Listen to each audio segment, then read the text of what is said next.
ശനി ഞായർ ലീവിന് വേണ്ടിയിട്ട് വീട്ടിലേക്ക് പോണ സമയത്ത് അവിടെ എത്തുമ്പോൾ എന്തെങ്കിലുമൊക്കെ പരിപാടി ഉണ്ടാവും. ഈ 2-3 ആഴ്ചയായിട്ട് അതായിരുന്നു. അപ്പോൾ ഇന്നത്തെ പരിപാടി എന്താണെന്ന് വെച്ച് കഴിഞ്ഞാൽ മാമയുടെ ഷോപ്പ് ഇനോഗ്രേറ്റ് ചെയ്ത് 1 ഇയർ ആനിവേഴ്സറി ആയിരുന്നു.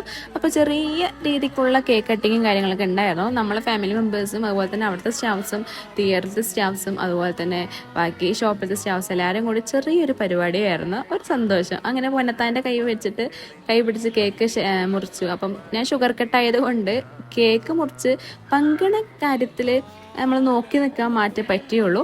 അപ്പോൾ ഇത് നമ്മുടെ വാസലിലാണ്, ജസ്റ്റ് ഒന്ന് ഞങ്ങൾ ഇട്ട് നോക്കിയതാണ്. അപ്പോൾ നമ്മുടെ വേറൊരു ഷോപ്പിൻ്റെ വസ്ത്ര എന്ന് പറയുന്ന ഷോപ്പിൻ്റെ ഇനോഗ്രേഷനാണ് ഒരാഴ്ച കഴിഞ്ഞാൽ. ആ ഒരു ഇനോഗ്രേറ്റ് ചെയ്യുന്ന സമയത്ത് നമുക്ക് ഇവിടേക്ക് എനിക്ക് വരാൻ വേണ്ടി സാധിച്ചില്ല, ക്ലാസ് ഉണ്ടായിരുന്നു. അപ്പം നമ്മൾ തറവാട്ടിലെത്തി അവിടെ നിന്ന് കുറച്ച് നേരം ഇരുന്നിട്ട് ഇനി നമ്മൾ അടുത്ത പരിപാടിക്ക് പോവുകയാണ്. അതാണ് ഞാൻ പറഞ്ഞത്, ചെറിയൊരു റിസപ്ഷൻ പരിപാടി ഉണ്ട്. അപ്പോൾ അത് അടുത്ത വ്ളോഗിൽ വരാം. ബൈ.